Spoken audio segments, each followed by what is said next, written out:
Muy buen día, desde la Universidad Central de Venezuela, la Facultad de Medicina, en conjunto con SOS Telemedicina, la ONG País Plural y el programa de formación en liderazgo plural e inclusivo Prisma, les traemos para el día de hoy una serie de videos preparados en conjunto con mis compañeros Freddy Salazar, quien es médico internista e infectólogo, la licenciada en psicología y psicoterapeuta Camila Hacherian, mi persona, Francisco Machado, médico cirujano egresado de la Escuela José María Vargas y coordinador académico del programa de formación Prisma, una serie de videos en calidad de atención a las personas trans en el marco del IDAHOT, que sería el Día Internacional contra la Homofobia, Bifobia y Transfobia. Esta semana es muy especial para las personas de la comunidad LGBT y desde la medicina tenemos que darle la mejor atención posible. Vamos a iniciar con qué se conmemora este día, a cargo del licenciado en Inspección en Salud Pública y coordinador general de la ONG País Plural y coordinador general del programa de formación Prisma, Daniel Picado.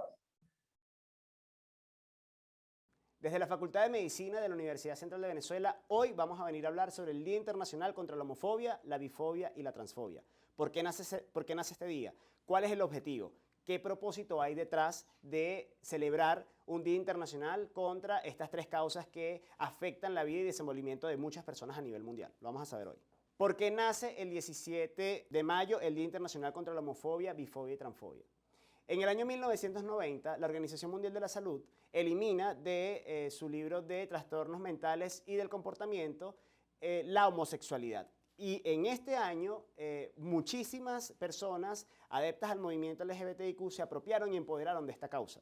¿Y qué llevó esta causa? A seguir trabajando porque los estados reconocieran que la homosexualidad, la bisexualidad, la transexualidad es solamente una dimensión que complementa al hombre y a la mujer o a las personas.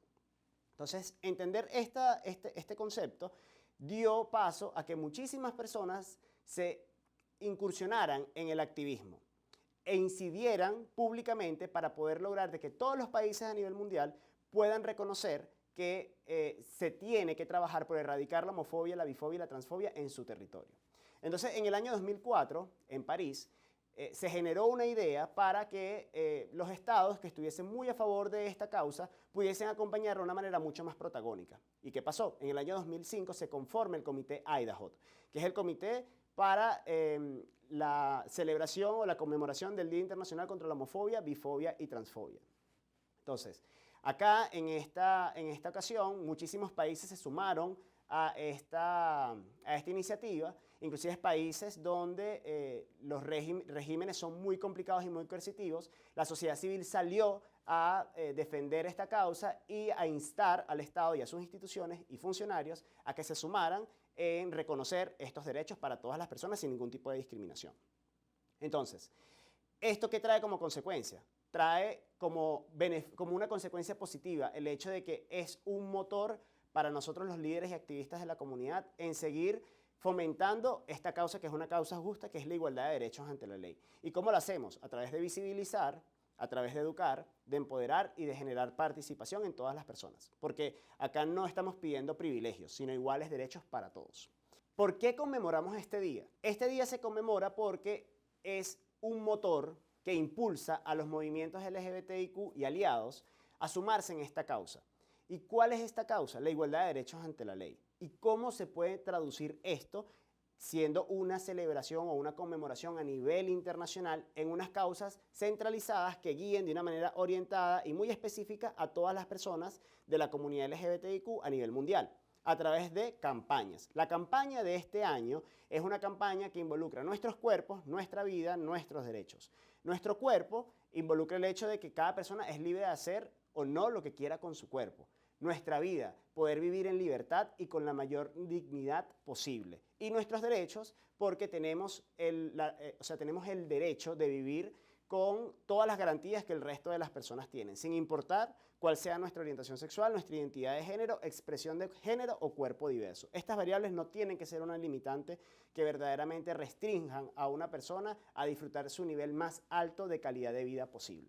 Entonces creo que es muy importante el hecho de entender que estas causas del Día Internacional contra la Homofobia, Transfobia y Bifobia es un tema de reivindicación, es un tema de continuidad de la lucha y de no cansancio para la generación actual y motivación para que el resto de las generaciones tengan una vida mejor a la que nosotros tuvimos en nuestra era. Ahora, ¿cómo apoya País Plural el Día Internacional contra la Homofobia, Bifobia y Transfobia? Bueno, nosotros somos una organización juvenil con un enfoque en el desarrollo y nos encanta a través de la innovación y la creatividad involucrar a muchas más personas, no solamente de la comunidad, sino aliados, a fomentar la igualdad de derechos ante la ley, que es lo más importante acá. Entonces, nosotros tenemos 4 dimensiones: visibilizamos, educamos, empoderamos y participamos. Visibilizamos esta causa porque el hecho de que existe un Día Internacional contra la Homofobia, Bifobia y Transfobia es algo histórico porque hace ver que el resto de las personas de la comunidad LGBTIQ no están solas y que estamos conectados a nivel del mundo, luchando todos por nuestros mismos derechos, por la no discriminación, por la no desigualdad, por las mismas oportunidades, por el mismo derecho o acceso a la salud, el mismo trabajo, la misma vida libre y segura y con mi pleno desenvolvimiento de la personalidad. Por eso es importante visibilizarlo. Nosotros educamos en este tema también. ¿Por qué? Porque hay muchas personas que quizás no conocen por qué nace el IDAHOT. De hecho, una experiencia hace poco preguntamos en un grupo de líderes y activistas de la comunidad y casi el 30-40% no sabía qué significaba. Entonces creo que es importante enfatizar en esto para que las personas se apropien de esta causa y lo vean como una fecha que al año pueden celebrar o conmemorar aportándole desde su espacio un granito de arena. Empoderando. ¿Cómo empoderamos nosotros esta causa? Bueno, a través de apropiarnos cuáles son esas campañas que anualmente promueve el Comité de IDAHOT en París. Y en función de ella, poder construir campañas muy similares o muy compatibles para que se empiece a replicar y aumentar la cantidad de mensajes similares que involucren a más personas bajo mismos temas en común. Y participando, que creo que es la más importante, las personas necesitamos tener un espacio protagónico y significativo de participación, donde podamos aportar como sociedad civil, como líderes o como activistas, como organizaciones, lo cual permita incidir directamente dentro de la gestión pública o dentro de la vida pública para promover que las instituciones y sus funcionarios se comprometan a cumplir estas garantías de derechos humanos que están regidos bajo los acuerdos internacionales de reconocimiento de derechos de todas las personas. Entonces la pregunta del millón, que creo que todo el mundo se pregunta, ¿cómo puedo ser un mejor aliado? Bueno, mira, creo que es muy importante el tema de la empatía. Empatizar con el otro porque la vida no es fácil para ninguna persona, para ninguna. Sin embargo, para las personas en la comunidad LGBTIQ siempre existe un grado de más, ¿ok? Es como un nivel más. Entonces ahí, en ese cambio, ¿ok?, es que se consigue el hecho de que la diferenciación del impacto que vivimos las personas LGBTIQ es real. Y lo importante es empatizar con eso, entender que quizás la vida de esa persona o de esas personas es mucho más complicada y de qué manera nosotros podemos acompañar esta causa o de qué manera podemos ayudar a esa persona a que pueda vivir un poco más feliz y un poco más digna dentro de su percepción. El respeto, entender las diferencias, desde entender las particularidades y cualidades de cada persona, las formas de pensar y siempre tener la visión de construir algo en conjunto, una base en conjunto que nos dé el camino para continuar a esa transformación social basada en el respeto, la equidad, la igualdad, la justicia, la participación y la libertad de todas las personas. El acompañamiento, que creo que esto es como la cereza del helado. El hecho de que nosotros podamos tener el acompañamiento de personas heterosexuales en esta causa es algo, yo pudiese decir, como gratificante, porque el hecho de mostrarle al resto de las personas que tú eres tal cual como ellos, solamente que tienes una intimidad totalmente diferente, es como, no hay por qué meternos ahí, porque esa es la vida privada de cada quien, pero podemos apoyar a que todas las personas sean miradas con el mismo lente. No tenemos ningún tipo de distinción. El hecho de que yo me quiera ver de una forma diferente, me quiera expresar de una manera diferente, me guste a alguien del mismo sexo que yo, no significa que sea un motivo para que otra persona me limite o sea coartiva de mis derechos. La disposición a deconstruirse y reconstruirse. Deconstruirse es que nosotros venimos criados o estamos culturalmente construidos en una cultura que quizás rechaza la diversidad, aborrece la feminidad y lo que significa ser femenino, que busca el hecho de invisibilizar a aquellas personas o de separar a aquellas personas que no tengan como un comportamiento social establecido. Y esa oportunidad o esa disposición a deconstruirse te va a llevar al hecho de entender las realidades y condiciones de vida de otras personas, entender por qué se ven así, por qué se expresan así, por qué quieren ser así. Y desde ahí, reconstruir tu imagen a ser una persona mucho más empática, mucho más respetuosa y con una disposición grande de acompañamiento, que son lo que acabamos de hablar ahorita. Fomentar la inclusión y la diversidad en todos los espacios. Y cuando hablamos de inclusión y diversidad, no hablamos del hecho solamente de las personas LGBTIQ, porque fino, eso es un componente o una dimensión de las personas y de su interseccionalidad. Pero también hay una gran diversidad. Hay mujeres, hay personas racializadas, hay personas con discapacidad, hay adultos mayores, hay personas LGBTIQ, entre otros. Y el enfoque de diversidad arropa a todas estas personas. Y el Día del Idaho también nos da a entender de que existen personas de la comunidad que son racializadas, que viven con discapacidad, que son adultos mayores, entre otras. Y en función de eso tenemos que entender que esa diversidad es lo que nosotros tenemos que abrir el paso para incluir. Porque cada persona tiene algo que aportar desde su diversidad. Porque mientras más visiones diversas tengamos, más plural se construye un país. Y creo que es importante entender que cada persona tiene o debería tener la oportunidad y el espacio para aportar lo que puede dar a su sociedad. Entonces quiero despedirme hablando de nuestra organización, de País Plural. Somos una organización juvenil con enfoque en desarrollo y promovemos la defensa de los derechos de personas LGBTIQ a través de la visibilización, la educación, el empoderamiento y la participación. Son nuestras 4 dimensiones y desde eso nosotros buscamos construir una sociedad que verdaderamente arrope a la diversidad como un elemento de valor y no como un motivo de discriminación. Y sobre todo que nosotros como jóvenes, como generación, podamos asumir este compromiso de poder erradicar o eliminar sostenidamente las discriminaciones y desigualdades que vivimos en Venezuela por nuestra orientación sexual, por nuestra identidad de género, por nuestra expresión de género o por nuestro cuerpo diverso. Un país plural sí es posible y se hace cuando cada uno de nosotros consigue un espacio para aportar. Muchas gracias y espero disfruten esta edición. Muchísimas gracias a nuestro compañero Daniel Picado por esta introducción, un día tan importante para toda la comunidad LGBTIQ+, pero también para nuestros aliados. También Daniel comentaba el tema de la identidad de género, la expresión de género, la orientación sexual, y seguramente nos hemos preguntado qué es eso, cómo se come eso, y realmente queremos darles el significado de cada una de estas variables para que cuando venga una persona a su cuidado puedan darle la mejor atención posible. De igual manera, como lo dice Daniel, la invitación es para todos, todas y todes a este espacio seguro que es País Plural, a que vengan a formarse con nosotros para seguir replicando y educando al resto de las personas. Ahora les vamos a comentar todo esto estas variables que les dimos al inicio para que podamos entender que las personas son diferentes entre sí, pero que también se constituyen de algo, y vamos a continuación con cómo es la mejor atención a las personas en la parte de la salud. Desde la Facultad de Medicina de la Universidad Central de Venezuela les vamos a hablar sobre generalidades de atención en salud de personas trans. Vamos a hablar de algunas definiciones y para ello les quiero hablar en primera persona para que puedan captar bien los términos que todavía están en estudio, están en investigación y pueden variar de una paper a otro, pero es importante que los tengamos en cuenta. Identidad de género. Esto es cómo te sientes respecto a ti mismo, cómo tu cerebro interpreta quién eres. Entonces tenemos mujer, hombre, y hay personas que no se identifican o que inciden en uno u otra identidad de género, como son las personas no binarias. La expresión de género es cómo expresas tu género, cómo te desenvuelves, cómo actúas en la sociedad. Y puede ser femenino o masculino. Incluso puedes jugar en ambos, como son las personas queer. El sexo biológico es el sexo asignado al nacer de acuerdo a los genitales, ya sea hembra, hombre o aquellas personas que nacen con ambos sexos, los mal llamados hermafroditas, que son las personas intersexuales.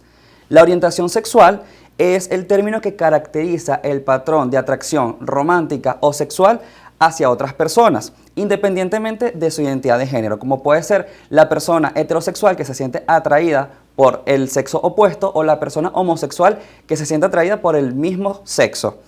También tenemos las personas bisexuales, que estas personas se sienten atraídas por personas que tienen identidad de género del sexo contrario. Las personas pansexuales, a su vez, no se sienten atraídas por ambas identidades de género sin tomar en consideración la identidad de género.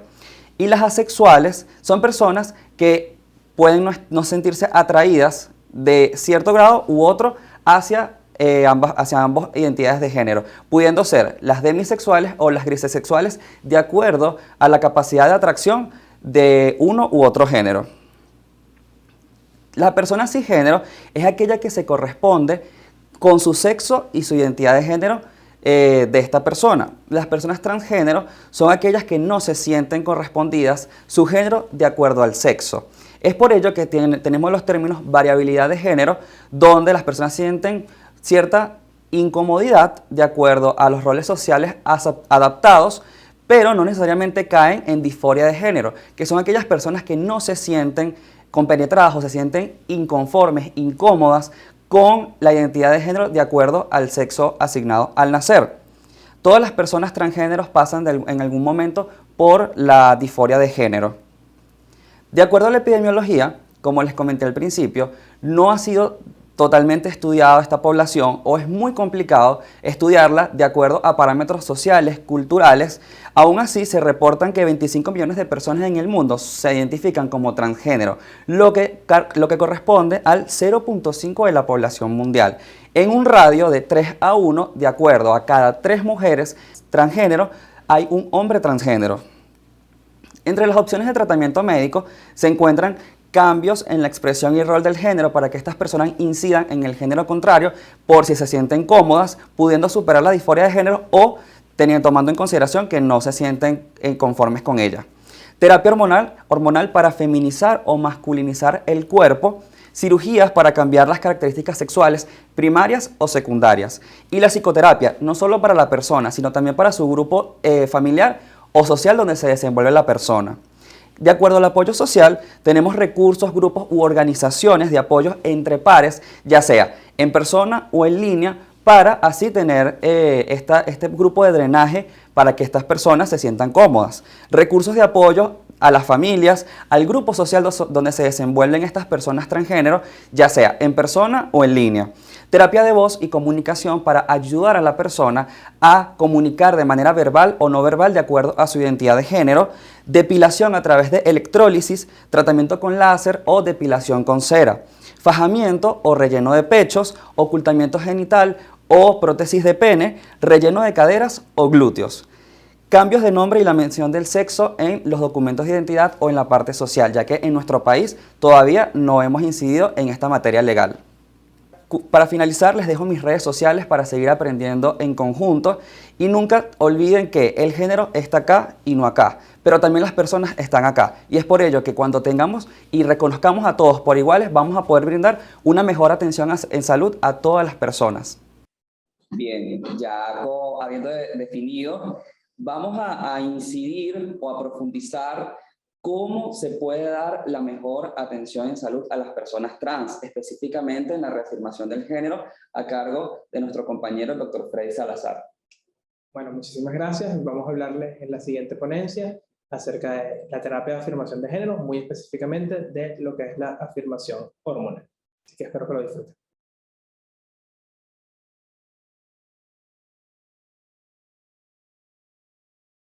Desde la Facultad de Medicina de la Universidad Central de Venezuela les voy a hablar de terapia de afirmación de género, como parte de los cuidados del paciente trans, un nuevo reto a la medicina.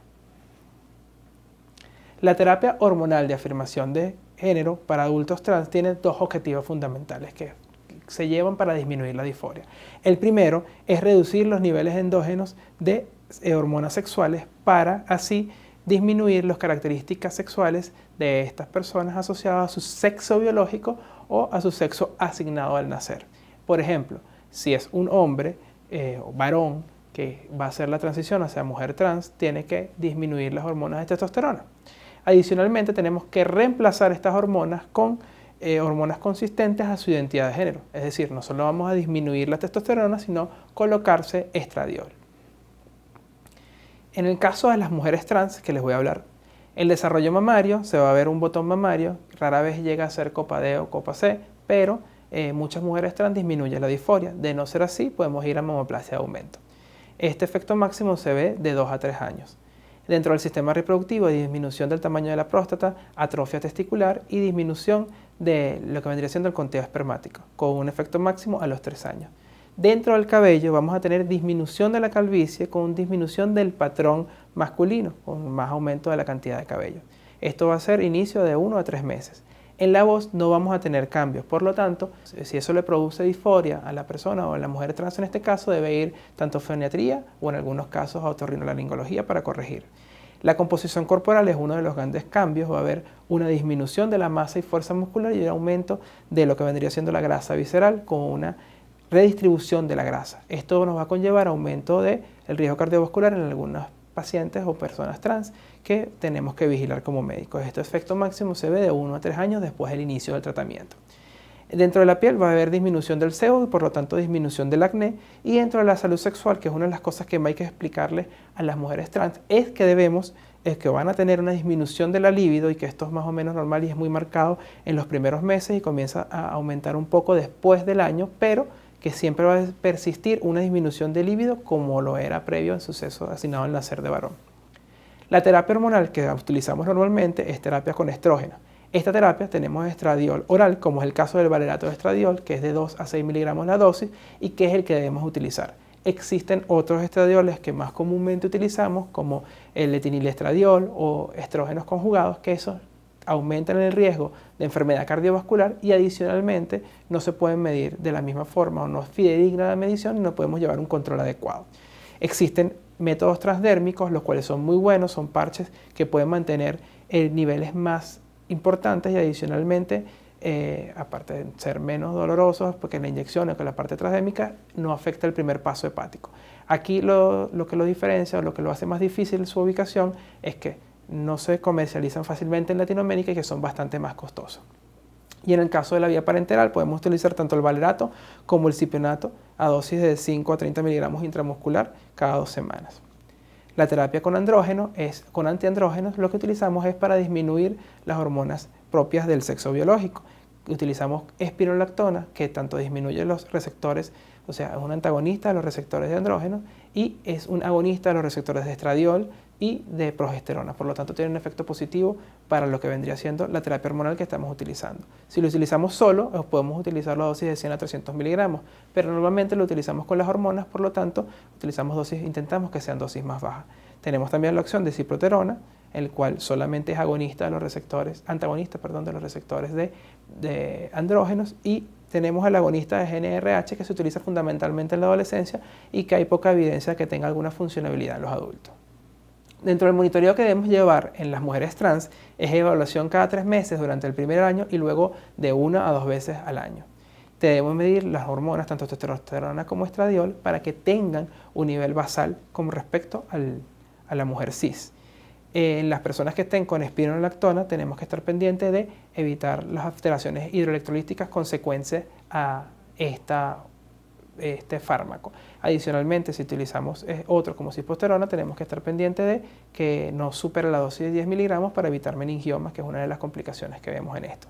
Se recomienda el tamizaje de rutina DCA, igual que en las personas cis, y se considera tener previamente pruebas de densidad mineral ósea. Las contraindicaciones absolutas, que son las que me voy a referir principalmente, es que tenga abuso de sustancias o que tenga riesgo de tromboembolismos como vendría siendo trombofilias primarias, síndrome antifosfolípido, estas clases de trastornos. Y tenemos las demás que son relativas asociadas a alteración de la enfermedad cardiovascular. Tenemos, como dijimos, un riesgo mucho más alto, que es 4 a 1 con respecto a la mujer cis de enfermedad tromboembólica venosa, que como sabemos el tromboembolismo pulmonar puede poner en riesgo la vida del paciente, por lo tanto hay que vigilar riesgos-beneficios en el cambio el de uso de terapia hormonal propiamente en este grupo de personas que tengan algún tipo de riesgo aumentado.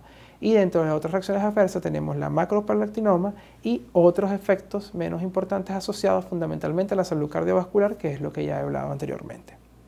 Dentro de la terapia hormonal, ahora a hombres trans, tenemos, como dijimos, diferentes afectaciones asociadas al inicio de la testosterona. En este caso, la composición corporal va a haber aumento de la masa muscular y disminución de la grasa con ese cambio de la redistribución grasa, como lo contrario a lo que vimos en las mujeres trans. Tenemos cese de la menstruación, que puede iniciar de los 1 a 6 meses, pero que puede mantenerse en manchados pequeños de 2 a 5 años. También puede haber cambios en el estado de ánimo asociado. Atrofia de la vagina, agrandamiento de clítoris con mayor sensibilidad, que inicia de 1 a 6 meses y tiene un rango máximo de 2 a 5 años.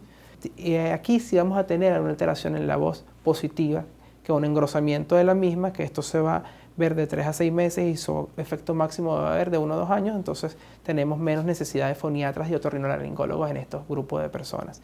La salud mental, vamos a tener disminución de la psicopatología, disminución de los síntomas depresivos, disminución de la disforia de género, y vamos a tener tanto aumento de la salud sexual por aumento de la actividad y el deseo. Y dentro de la piel, este es uno de los efectos negativos, es que va a aumentar el acné, aumenta el sebo, por lo tanto el dermatólogo tiene que ser parte de este equipo multidisciplinario. El vello facial va a aumentar y también vamos a tener lo contrario a las mujeres trans, que es el aumento de la alopecia o la calvicie masculina.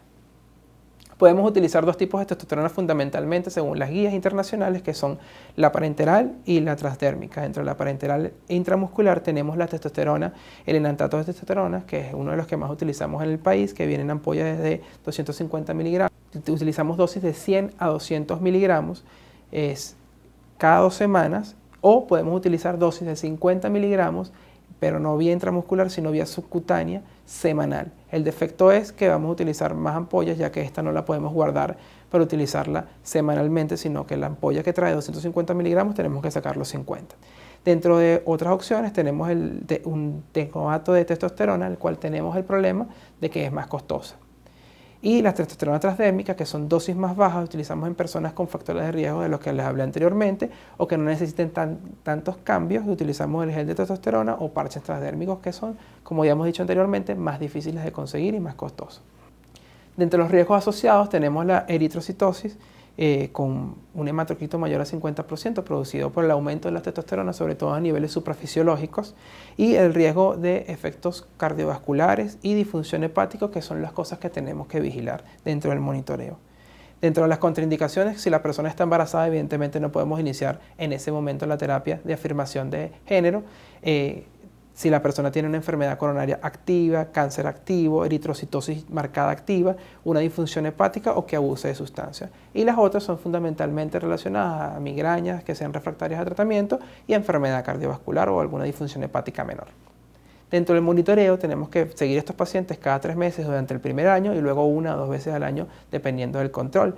Debemos medir la testosterona, los cuales los niveles van a variar dependiendo de cuál es la dosis que estemos utilizando y el medicamento que estemos utilizando. Fundamentalmente, si tenemos, por ejemplo, enantato de testosterona, debemos hacer la medición a la mitad entre dosis y dosis, es decir, que cada 2 semanas en la mitad de la semana, y los valores deben estar entre 400 y 700 miligramos. El monitoreo, entonces tenemos que estar pendientes. Si la principal complicación es eritrocitosis, tenemos que medir constantemente, cada 3 meses, tanto hemoglobina como hematocrito. Debemos estar muy pendientes de los factores de riesgo cardiovascular, de los pesos, la presión arterial, los lípidos y el tabaquismo. Equilibrar osteoporosis es importante, pero sobre todo cuando hay abandono de tratamiento, porque esto acelera de forma rápida la desmielinización ósea y conlleva una osteoporosis precoz. Entonces, en las personas que no tienen buena adherencia al tratamiento, hay que estar pendiente de esta complicación. Si todavía tenemos tejido genital, tejido cervical, hay que hacer, por supuesto, la citología anual y todas las coloraciones y lo que sabemos que debemos seguir dentro de las recomendaciones, como en las mujeres cis o en los hombres cis. La ovariotomía se puede considerar si es necesario, si la paciente se siente incómoda, o en este caso el paciente se siente incómodo. La mastectomía es una opción, como habíamos dicho anteriormente. Si se realiza, entonces de igual forma debemos explicarle que debe hacerse autoexamen, tanto periareolares y subareolares deben hacerse anualmente. Y en el caso de que no se haya realizado la mastectomía, debe hacerse todo el control como se está predicho en las guías para las mujeres cis. Aquí tenemos, si quieren extender la información, las normas de atención para la salud de las personas trans y con variabilidad de género, publicado por la Asociación Mundial de Salud Transgénero, que este año posiblemente tenga una actualización, pero no va a variar lo que les hablé de hormonización, sino otros campos como salud sexual, y del Journal de la Sociedad Americana de Endocrinología Clínica y Metabolismo, donde en el 2018 hicieron una actualización de todas las medidas, que es lo que les hablé anteriormente. Mis redes sociales, por si son médicos y quieren interesarse, o personal de salud que quiere interesarse en el tema de la salud y la medicina trans, o si son personas trans o aliados de las personas trans que quieren tener más información. Así que estoy a la orden, y también por parte del Diplomado de Liderazgo y Activismo Plural e Inclusivo, le damos muchas gracias por su atención. Gracias, Freddy, por la introducción de este concepto que seguramente nuestros acompañantes están conociendo hoy, la terapia de afirmación de género. Más adelante vamos a hablar más de esto. Hay un aspecto muy importante que muchas veces se deja de lado en la salud en general y es la salud mental. Las personas trans tienden a pasar muchísimos problemas en relación a esto. Es por ello que nuestra licenciada Camila Hacherian nos va a explicar mucho más del tema. Es así. Vamos a hablar de unos conceptos claves que ya el doctor Francisco había mencionado, pero yo profundicé un poquito, y también cómo el profesional de la salud mental puede hacer para apoyar a las personas trans en su transición en todo este proceso.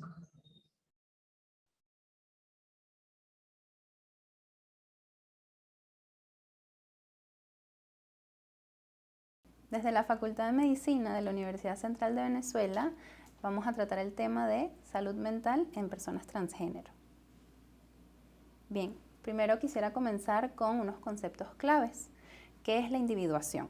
La identidad. Esta pregunta se ha hecho en muchos campos.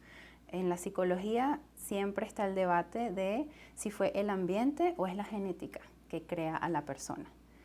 Hoy en día, pues, se ha llegado a la conclusión de que es 50 y 50. Está el temperamento, que es como la carga genética con la que venimos, y luego está la personalidad, que es la suma del temperamento con el ambiente donde nos crían. Y esto hace la personalidad y quiénes somos. Entonces es 50 y 50.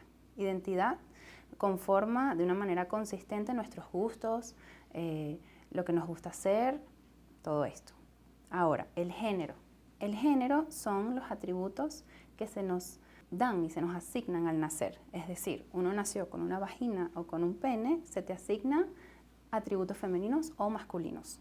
Esto solo tiene que ver con casi siempre el afuera y la actitud que debes mostrar. La identidad de género no tiene nada que ver con la orientación sexual y no tiene nada que ver con la identidad sexual. Lo que nos lleva a lo que es transgénero y transexualidad. Bien. Una persona transgénero es caracterizada por, en primer lugar, sentirse inconforme de manera persistente con el género que se le asignó al nacer. Es decir, sienten disforia. Es aquí donde se presenta la disforia de género. Una persona que nació con vagina, se le asignó un género femenino y se siente inconforme con las actitudes y cómo debe expresarse socialmente. No solo está la inconformidad, sino que también está el deseo de mostrarse de la manera que siente por dentro. Y hay mucho sufrimiento cuando es identificada con el género que fue asignado al nacer. Esto es algo que se ha mostrado desde muy pequeños. Es decir, es algo consistente y que no cambia a través del tiempo, a menos que haya una modificación. Importante, las personas transgénero no siempre muestran disforia de sexo. ¿Qué quiere decir? No siempre están inconformes con su cuerpo, solo con la expresión. Para algunas personas no es necesario llegar a cirugías o modificaciones físicas u hormonales, con solo cambiar la expresión es suficiente. Aquí es cuando entra la transexualidad. Entonces, la diferencia central entre transgénero y transexual es las intervenciones físicas a las que someten el cuerpo. Sí me gustaría recordar que esto es un espectro, la sexualidad es un espectro y pueden haber solapamientos. Estos conceptos se sienten categóricos, pero en la realidad son fluidos. Entonces, en general, lo transgénero, inconformidad con género asignado al nacer, y la transexualidad, malestar con el sexo biológico, con el cuerpo. Las personas transgénero, con cambiar la expresión es suficiente. La vestimenta, los accesorios, el maquillaje, cabello o actitudes. Y las personas transexuales, sí se hace necesaria la modificación de los órganos sexuales. Bien, ahora vamos a hablar de las normas de atención en salud mental para los adultos con disforia de género. La primera regla, la primera norma, lo primero que debemos hacer es escuchar. No podemos hacer nada si no escuchamos a quienes tenemos enfrente. Ellos son quienes saben más de lo que les está sucediendo y podrán tener necesidades muy distintas, pues dependiendo de lo que sienten. Es por esto que es lo primordial, no asumir nada. Ahora, las competencias que debería tener un profesional de la salud mental que va a atender a personas que presentan disforia de género, en general, maestría acreditada por un campo clínico de ciencias de comportamiento, el uso del DCM y el CIE para fines de diagnóstico. Yo recomendaría más el CIE, que está más actualizado en estos temas que el DCM, y una capacidad para realizar diagnósticos diferenciales y reconocer la coexistencia de condiciones. Básicamente pueden haber otras cosas que están sucediendo y lo más probable es que sea así por la experiencia que viven estas personas. Es decir, puede haber comorbilidad con otras afectaciones como es la ansiedad, la depresión, depende.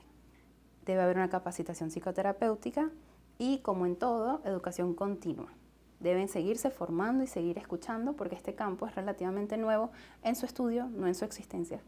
Entonces es importante seguirse actualizando constantemente. Ahora, la tarea principal del proveedor de salud es determinar la razón por la que acude la persona. Pueden ser varias.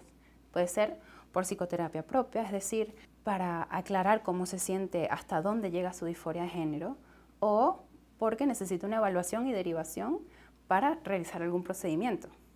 Son cosas distintas y las vamos a ver más adelante.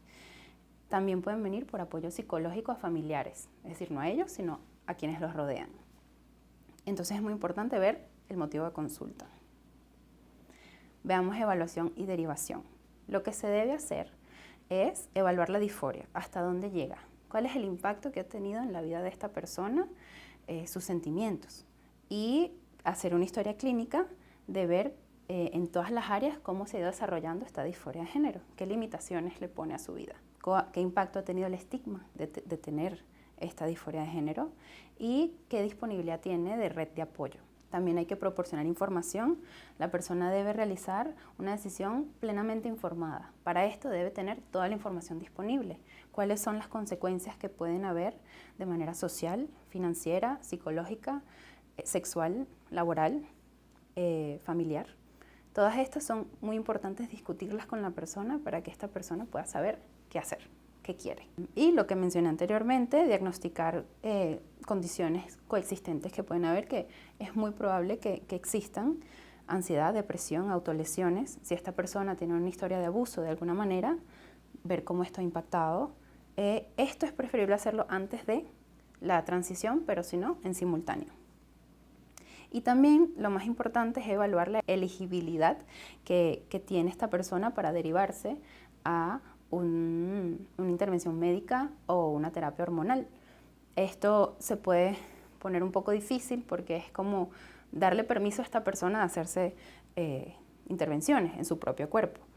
Pero la idea es poderla informar y acompañar en este proceso de la mejor forma posible. Ahora, para hacer esta derivación es importante un informe. Básicamente también se le llama carta.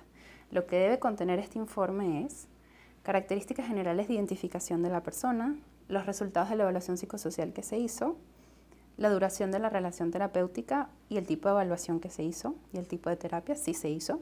Y la parte más importante es la fundamentación clínica que nosotros como personal de salud podemos hacer para apoyar lo que esta persona quiere hacer.